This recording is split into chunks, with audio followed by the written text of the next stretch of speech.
these truths to be self-evident. That all men are created equal. As a member of Congress, I get to have a lot of really interesting people in the office. Experts on what they're talking about. This is the podcast for insights into the issues. China, bioterrorism, Medicare for all. In-depth discussions. Breaking it down into simple terms. We hold these truths. We hold these truths. With Dan Crenshaw. The Eagle has landed.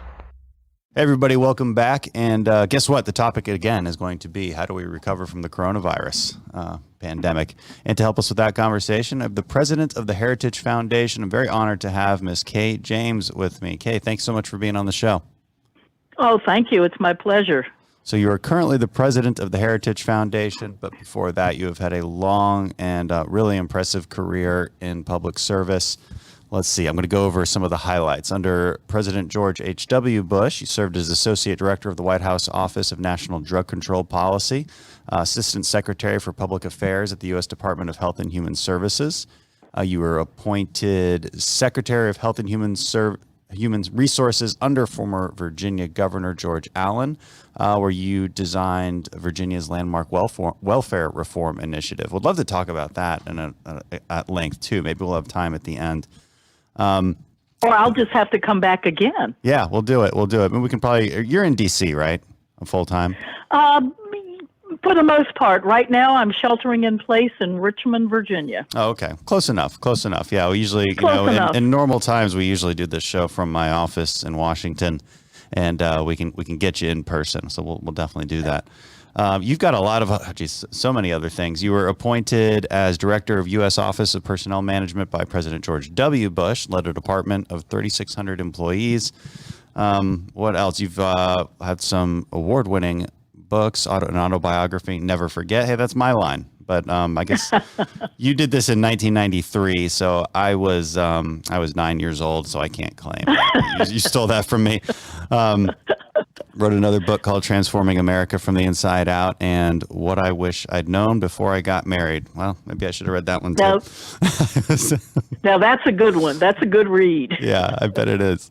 So and we're talking today because you are part of the National Coronavirus Recovery Commission. Now there's two, you were just telling me before we started recording, there's basically two commissions. One, the Heritage Foundation runs, which you run the Heritage Foundation. So I guess you run that thing too.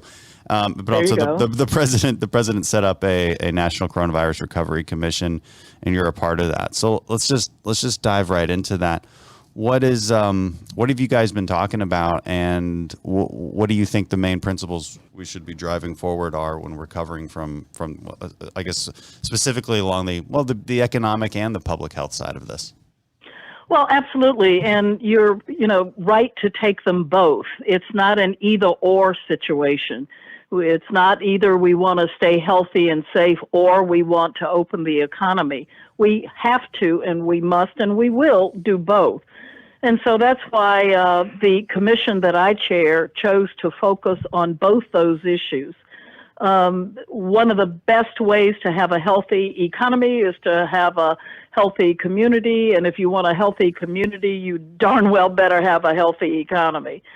So we are taking a very balanced approach at looking at that because our desire is to get this economy as well as this entire country up and running and open again as soon as it is safe to do so. So that's been the focus. We've released over 170 recommendations right now. The unique approach, I think, of the commission that I chair at Heritage is that we believe that our particular form of government, federalism, is so well suited for a crisis like this. And if we really want to solve the problem, we just won't take a look at what can the president do, what can Congress do. So our recommendations look at what can happen at the federal level, what can happen at the state level, what can and should be happening at the local level, and a very important piece of the puzzle that many overlook is what we call civil society. Those institutions in our communities that are hard at work, that are not governmental, that very often can do a far better job than the government can in solving problems anyway. And we also put a great deal of focus on personal responsibility. In order for this thing to work, we as individuals have to take responsibility for our own health. Government can't and shouldn't be in a position to, quote, force us to wash our hands, force us to wear masks, force us to social distance. But if we accept personal responsibility and do those things on our own, we can see that we can get this country up and running again far quicker. So this is a blueprint that it seems like anybody at any level of government can take and use. Right? That's exactly right. And we're hoping that it will be a document that won't grow dust on a shelf somewhere. I think that, as I was sitting back and thinking about what is my piece of this, what can we do, how can heritage play a role in getting this country back, I thought about the fact that at 214 Mass Avenue, we have some of the smartest, brightest, most creative, conservative minds in America. So let's put them to work on solving this problem. And so while there are 17 commissioners, there are probably about 40 staff that work behind the scenes. And so some of the best conservative minds in America are at work trying to figure this out. And so our part of the recovery is to produce the data, the research, the analysis, and the ideas. Someone told me recently that they used to think of heritage as an ideas factory. And so we said, let's open our factory back up and start producing ideas that can help get us back on track. We did just that. And we are producing that document and placing it all online so everyone can see it and can access it. Can we give me some examples? So, and let's prioritize. So, at the federal level, what should we do that we haven't done yet? And then let's look at states that, let's say medium hit states like California. One of the biggest economies in our country. A much needed economy is still on tight lockdown and doesn't seem to be opening anytime soon. In Texas, we are opening. Our retail is open at 25% capacity right now. Governor Abbott just said that things like nail salons and hair salons can open on May 8th. So we are taking steps toward that, but obviously that's very different than other states. So where do we fall? Where does Texas fall on your guidelines, and where does California fall? What should they do better? Well, fascinating that you should ask that question. One of the things that we're going to produce at the end of this project is an interactive map that will actually grade the states based on how they are doing with the individual recommendations that we have. And the only reason I hesitate to say, I can give you some general ideas and thoughts, but at the end of the day, they are changing so rapidly. I made a comment about my governor, Northam in Virginia, and by the time I got off the interview, he had opened some other things up and things were changing. But let me just give you some highlights to give you a flavor of the kinds of things that people sometimes might overlook. At the state and federal level, but most notably, we think the federal government and Congress can take the lead on this, is liability insurance. Yeah. We are so concerned right now that the trial lawyers of America, you can do a quick Google search, they are gearing up. And so true. We are on top of this one. Yeah. Oh, yes. Yes. Well, you will see that throughout our report, the concern that we have for that and the implication for small businesses, for churches, pastors, and some of our governors are completely out of control in terms of exercising authority that they do not have. Some of them think they're actually legislators. They can create laws and penalties that should go through their state legislators. They have no authority to do that. So we're trying to bring some clarity to what government can and cannot do. And our Meese Legal Center at the Heritage Foundation is really gearing up for what we think will be a very important period as we come out and are starting to reopen, because people are going to take advantage of this. Right. And I'd love to see that as soon as you guys have it. We need to have a philosophical discussion with the American people on what government can and can't do, because people. That's right. People and at what levels of government. Right. Even within the conservative movement, they were asking the president to do certain things that really are not within his scope or area of responsibility. The fair weather Federalists, huh? Yeah. And so did that surprise you to see so many examples of that? Because I know exactly what you're talking about. Some people would be like, Mr. President, you can't shut down the whole country. Mr. President, open up the whole country, and vice versa with liberal media. They had the opposite hypocrisy. That's exactly right. And we didn't elect a king. That's not our form of government. And it is a perfect opportunity to have some civics lessons with the American people. And it also helps us to understand the executive authority that a president has and why it matters that you elect people with integrity and whose principles and values are right, because within a crisis, the executive powers of the president of the United States are pretty broad, and so he has authority to do certain things, but people were requiring and asking of him to do things that he just didn't have the authority to do. Right. And at the governor's level, I was just shocked to see how many governors were issuing edicts that they had absolutely no authority to do. So I think coming out of this, there's going to be a lot of opportunity for clarity and understanding, even by politicians who are in office, about our form of government and how it actually works.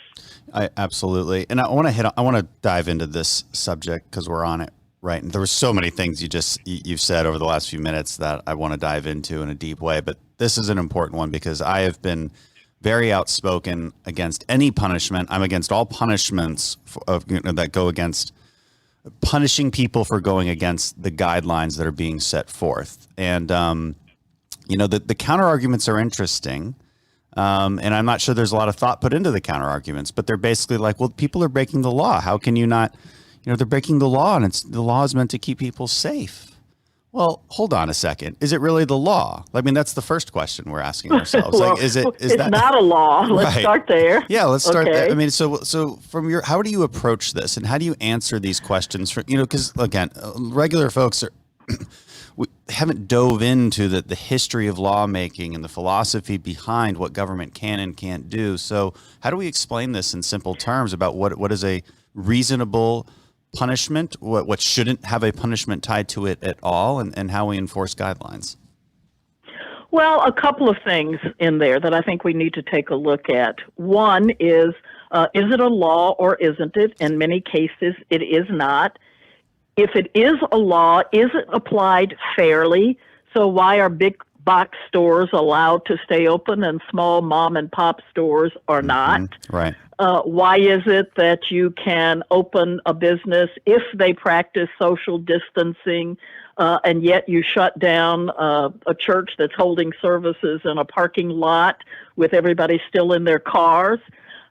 So, first of all, you, as I said, determine, is it a law or isn't it? Is it applied fairly and equally? And I think we're going to see a lot of sorting out of that.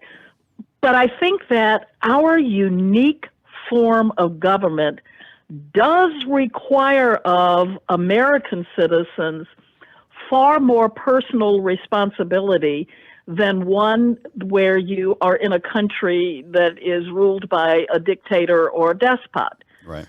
So I choose to wear a mask, not because the government told me I had to or they were going to lock me up, but because you want to be a good citizen. It's a part of citizenship, and that's exactly right. And you mentioned personal responsibility earlier in the conversation. It's something I've been talking about. We have to be able to trust the American people to engage in that, in like some accountability and some form of citizenship, and they're more likely to if we ask as opposed to if we threaten them. Just like any personal, I tell people, think of your personal relationships. How do you persuade somebody to do something? Do you threaten them? I mean, what's their reaction when you threaten them? They're going to rebel. They always do. That's especially right. in America. That's just how we are. Exactly. We're not compliant. Maybe we should be proud of that aspect of ourselves. But and I guess that another discussion would be along these lines. So there's the legal discussion, which you mentioned, like, is it a law? Did the state legislature actually pass a law? I don't think in any case has that happened. Right. These have all been governor edicts, and at the local level, I guess you could ask the same question. Maybe local mayors have more power. I suppose it depends on each city and how it's run. I still have a huge problem with it. There was quite the rebellion here in Texas when our county judge tried to implement $1,000 fine for not wearing masks, and the mayor was against that. Our governor was able to override that, luckily, so there won't be any punishments. But now this judge in Dallas was fining this woman for running her salon, and she basically refuses to comply. And so the question is, one, is that even a law? Because it's not clear to me that it's an actual law that she is breaking. Because where is this law on the books? But more than that, let's do away with the legal conversation for a second and bring it up to kind of a higher level philosophical discussion, which is the purpose of rulemaking in the first place. And so the way I see it, just based on kind of centuries of political philosophy, the main reason we make rules or laws is to prevent someone from infringing on the rights of somebody else. Okay, so you make a law that says you can't harm someone else. And now this gets tricky with public health considerations because in theory, somebody who is infected could be infringing on the rights of somebody, the life, liberty, and property of somebody else by infecting them. That being said, the other person has no obligation to interact with that person, right? They're not chasing them down. And so these things really have to be considered. And I don't know that people are thinking through this in a really thoughtful way. We've become extremely binary in our thinking, and that's problematic. So how do you think about the philosophy of when rules should be made and enforced? Well, I'll tell you, one thing I've learned is do not discuss these issues on Facebook. First of all, I learned that. Yeah. Because not a lot of nuance on Facebook. No. I've gone back to posting food pictures and pictures of grandchildren because it's useless to have those kinds of conversations. They are complex because, as you said, and I couldn't agree more, laws are in place for a specific reason and to keep people from doing harm to others. You take the mask example, because there's been so much misinformation, disinformation, distrust, anger. People have just gone to their corners and are yelling at each other over this without taking time to look at what's actually happening here. First of all, most people believe that they are wearing a mask to protect themselves. Yeah, it's not true. The reality is that when the guideline was changed, it was changed and said, yes, we probably should wear cloth masks. It had nothing to do with protecting you from getting the virus. You wear the mask to protect other people. Right. And folks have missed that. So because they say, what difference will it make because the virus, cloth masks won't protect you and blah, blah, blah, blah, blah. Well, what we found out as we've learned about this is that when you talk, when you sneeze, you are projecting droplets, right, which could carry the virus.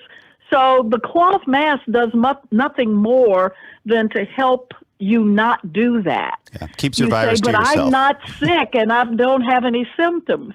Well, we know now that 25% of the people who have the virus are asymptomatic. So you may not even know that you have the symptoms, but could be passing it on to someone else who is in a vulnerable population.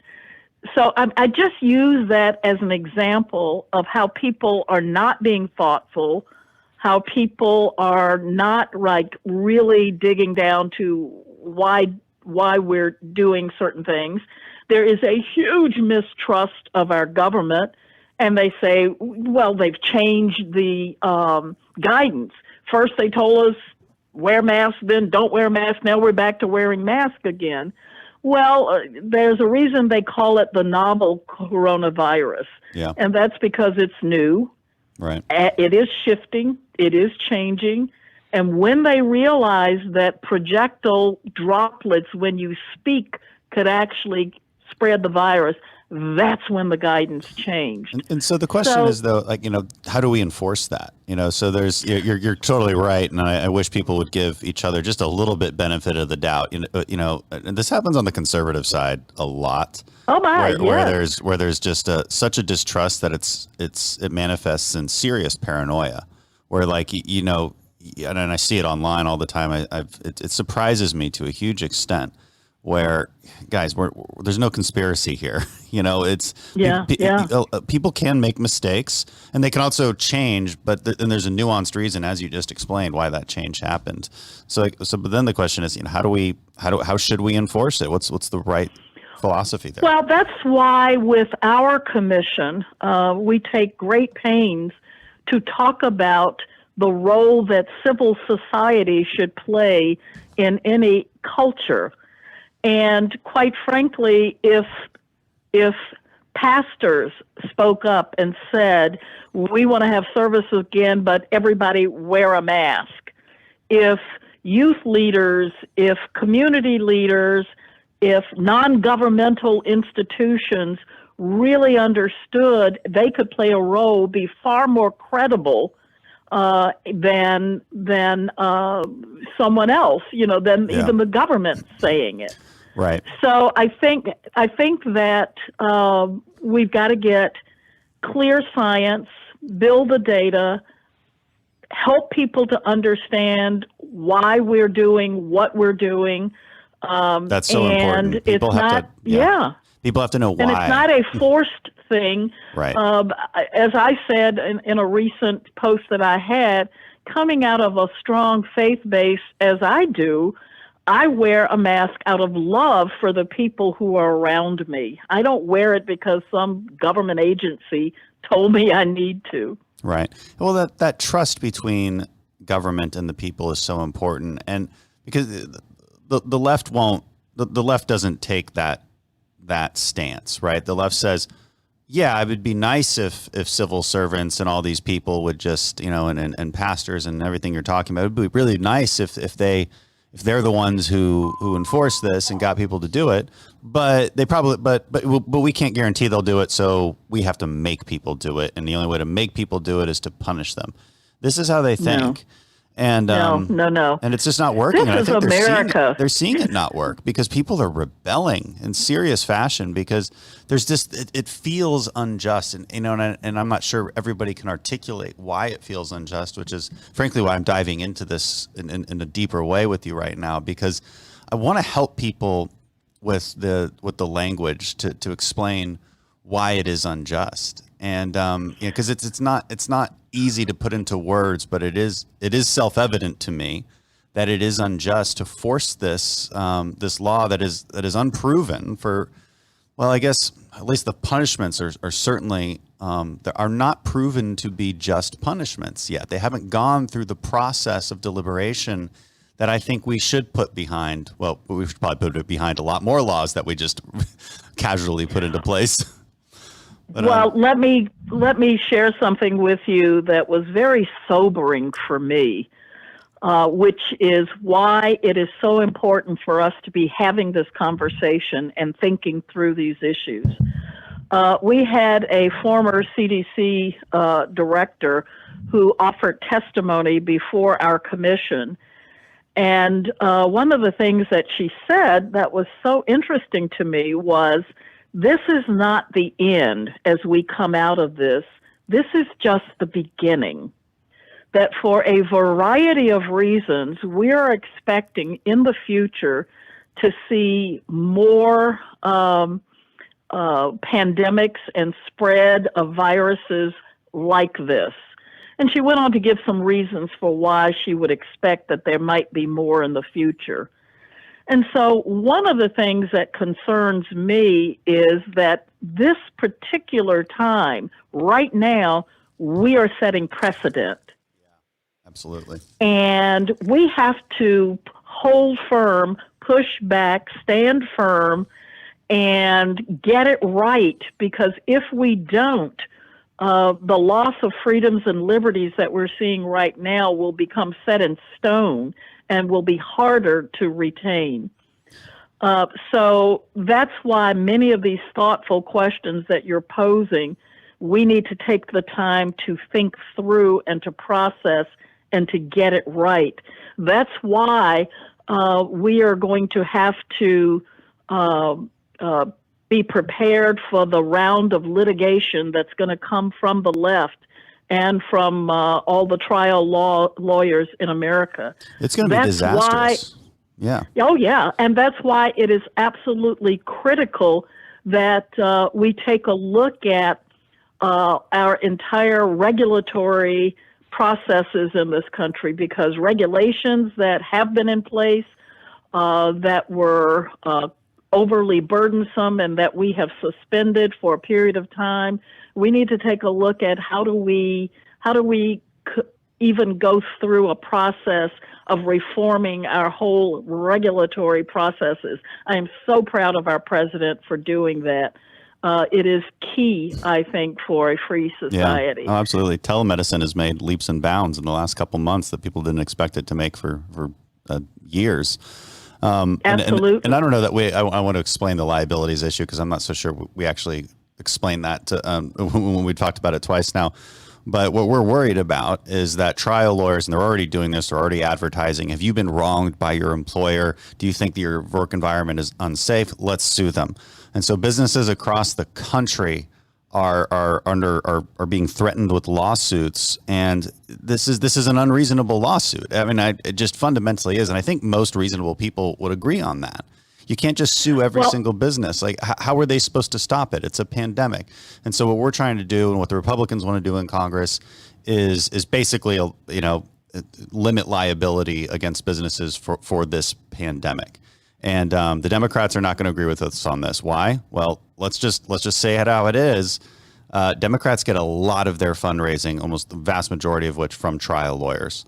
Democrats love the suing each other culture here in America, and I think it's devastating to jobs, and it's devastating to businesses. Well, let me just say one word about the business piece of it as well, and this is something that I think that the administration can clarify right now.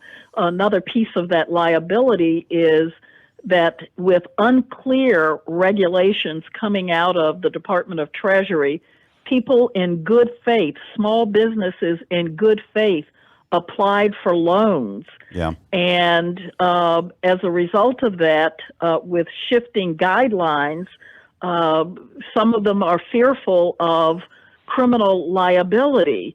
And so we've got to make sure that not only through Congress, but through the administration, that the guidelines that they're putting out to small businesses as they access these funds don't put them in a place where they are criminally or civilly liable when they were operating in absolute good faith and in what they thought was the original guidance. So we've got some things we need to clear up there as well. Yeah, I think that's true. I mean, businesses just in general, they just need some kind of predictability and clear guidance, and the American entrepreneur can operate within that. My message to businesses has always been very simple, because we were never able to place the guardrails around this PPP program, I think, to the extent that we would like to, and it's not actually clear that that's even possible. Because the more regulations you put on it, the harder it is for those smaller businesses to even access it in the first place. But the problem, of course, is that businesses do access it when maybe they didn't need to. Maybe their revenues haven't really changed. But, but they can still access it. And my message to businesses is frankly the same as the conversation about personal responsibility and citizenship. If you don't need the money, don't take it. Don't be that person. Right. Don't. And if you're getting a $1,200 check and you don't need, your income hasn't changed, donate it or immediately spend it on small businesses that need the revenue, because that is what it's for, in theory, a stimulus. And, this actually leads to the next topic I wanted to get with, and I guess it is related to personal responsibility. It's related to this kind of pioneer spirit that I believe is very intrinsic in the American culture. But like, at what point did we start believing that only a draconian government could keep us perfectly safe? Or here's further adding to that question: at what point did we believe that it even could keep us safe? Because that's really the philosophy behind perpetual lockdowns, that there is risk out there and it is up to the government to keep you completely safe. You have no power over your safety, none. Of course, that's not true. This is, and related to that question, I've asked you like 3 questions, but I'll let you take this here in a second. And why is this fallen along partisan lines? It's so very clearly along partisan lines between like the lockdown crowd, the lockdown forever crowd, and the crowd that I'm in, which is I want the Texas model to be replicated throughout the country. I think we need a strong, a staged and smart reopening. Wow, you've asked a very philosophical and very complex question. I have thoughts. I'm not sure I have answers Let's hear some thoughts. To why that falls along partisan lines. Couple of things. One, I think you're absolutely right. We have a very independent pioneer spirit, in this country. We were founded on that spirit. It is in the ethos of our culture. It's who we are. I think it falls along partisan lines because of how we view government philosophically. Yeah. I think that conservatives know that we think that the government serves people. People don't serve the government. People shouldn't be afraid of their government. The government should be afraid of their people. And I think liberals are actually at the other end of that spectrum. Yeah. Having said that, it's been fascinating to me because of the distrust of government that causes certain categories of individuals in our country to not use common sense health practices. Okay, so when the government says we should wear masks based on the data and the science that we know right now, or we should shelter in place, or we should have social distancing, there are people who immediately distrust that data, that information, simply because the government said it. Yeah. And it doesn't mean that that's wrong data, wrong information, because in my background, you may have mentioned, I was a former Secretary of Health and in charge of the public health for Virginia. Those are all great health practices, right, and things we should do. So the question isn't should we, the question is should we be fined if we don't? Right.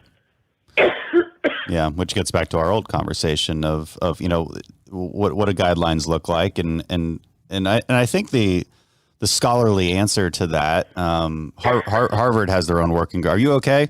Are you okay? I've just got a little coughing spell going on here. Oh God, we need to keep you healthy. So I've spoken with some professors from Harvard on this, and they've done their own kind of working group, I think, at the Center for Ethics. And they're very clear on this, and they cite quite a lot of legal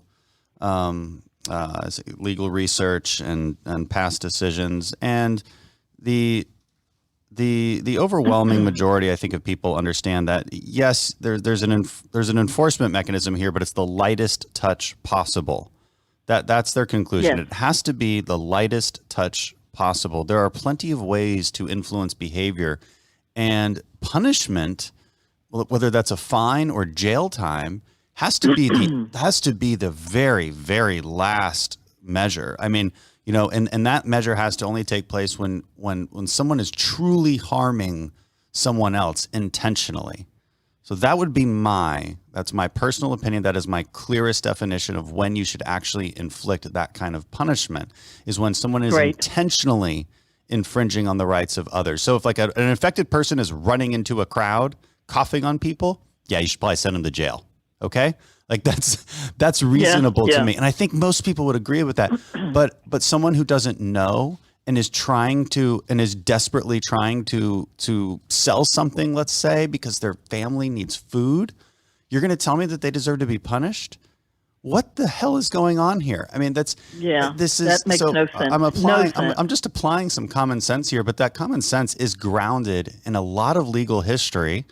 And I don't understand how our small-minded leaders, so-called leaders across the country, are forgetting these very basic civics lessons. And again, like I think you hit the nail on the head. Why it falls along partisan lines, and I alluded to this too when I talked about the need for the government to keep us safe and happy, and that is not a conservative ideal. That does follow along left-wing thinking, where there's a simultaneous distrust and ultimate trust in government, and they kind of pick and choose when that is. It's not very consistent.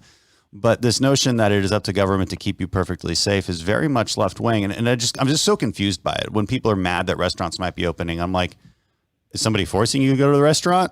Like, I don't know. I don't get that. But you can still not go to the restaurant, people. Like, guys, we are free thinking, powerful people. We own our own destiny. Why can't we need to remember that as Americans? Okay, rant over. Absolutely. That's why this country was founded. And so there's a few other things you guys probably hit on in your assessments, and one is which is going to come up, and it already has come up a lot in Congress, but the bailing out of states and municipalities.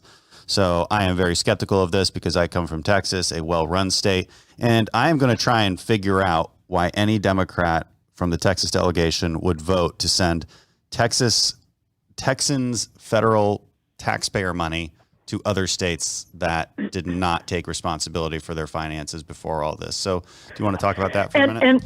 And yeah, it just floors me that they are seizing upon this opportunity, but it shouldn't, because they said never let a good crisis go to waste. Yeah. That they are wanting bailouts based on COVID-19. But the reality is these states are in the financial crisis that they're in because of decades of mismanagement. Right. And so why should a state that has been run well, handle their finances responsibly, go in and have to offer bailouts to these states at that time?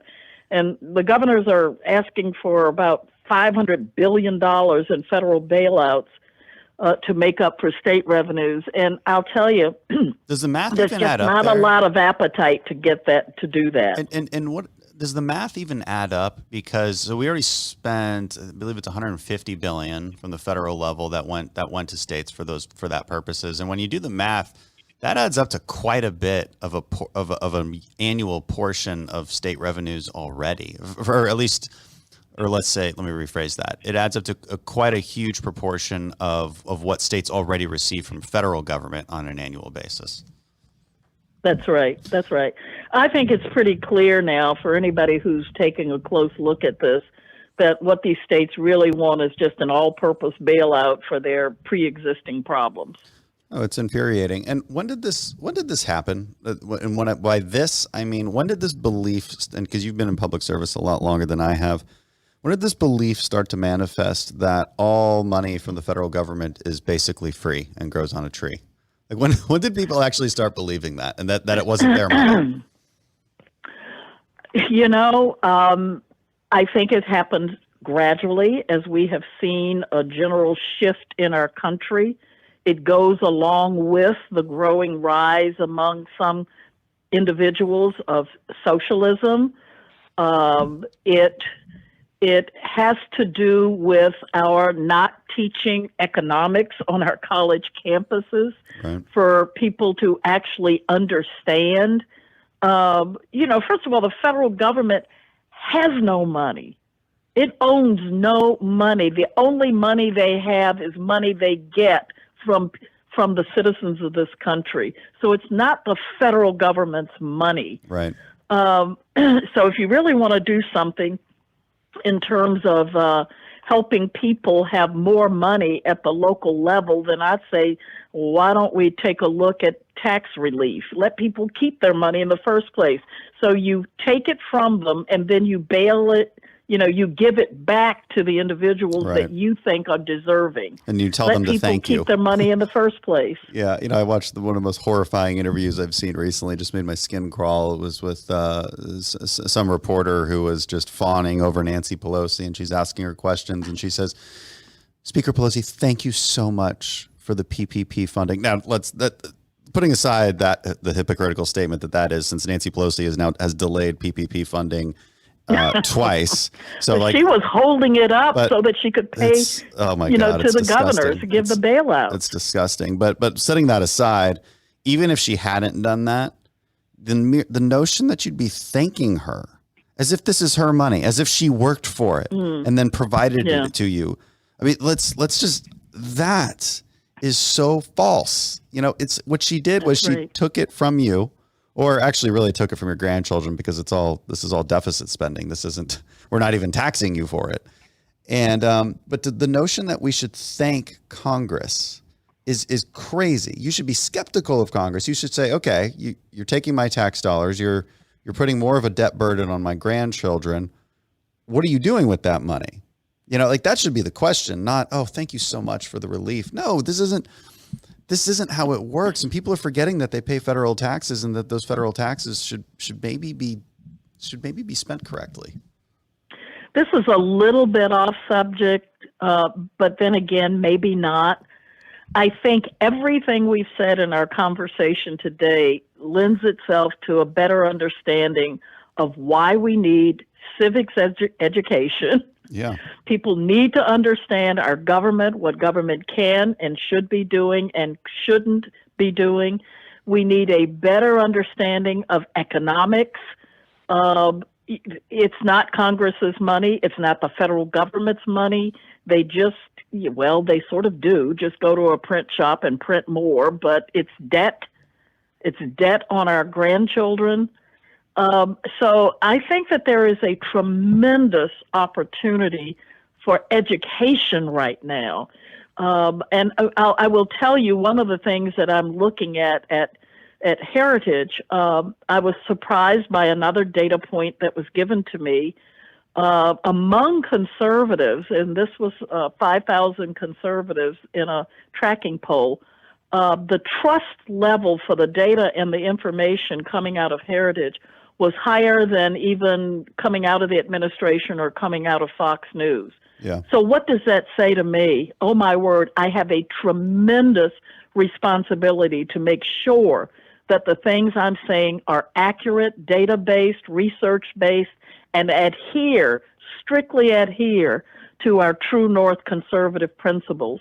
So one of the things that I want to do in the next year or two is in spending that capital that we have on education and helping people to understand, because especially our young people coming out of high schools and colleges who have been completely co-opted. And one of the reasons we're in the condition that we're in today is because those kids don't understand economics. They don't understand what's meant when they are at their socialist rallies. They don't understand what's happening when governors seize power that they don't have. They don't understand what liberties are being challenged and being lost as we go through this pandemic. So if we are a trusted source of information, then I think we have a responsibility to inform. That's absolutely right. And and I did my master's right after the military, and I learned a lot. I'm happy I did it. I did it at Harvard Kennedy School, but you're never in a school that focuses entirely on policy. You never actually seem to have the conversation about where that policy should be implemented. And I think too many students come away thinking that they're all benevolent rulers, that they're all these benevolent technocrats that need to have all the power because they're so smart. And there's no sense of humility that occurs or questioning of, okay, well, should it really be Congress that implements this policy? Should it be the administration? Why?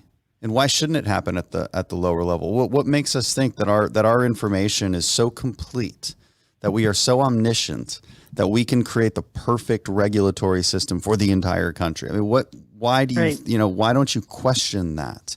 And where is the trust in the people?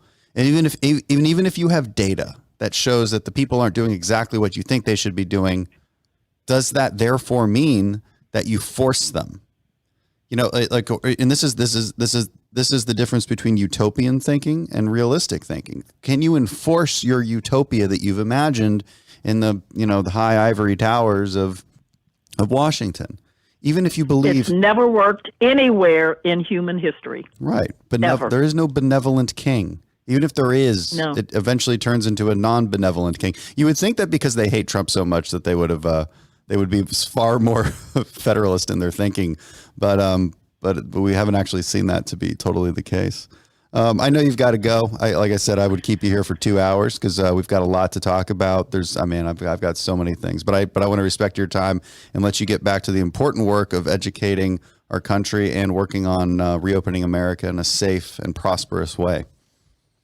And thank you for all that you do. I don't mean this in any gratuitous way, but you are, in fact, a personal hero of mine. Thank you for not only what you do for your constituents, but also for the entire American public. We are grateful. Okay, well, it's an honor to have that compliment from you.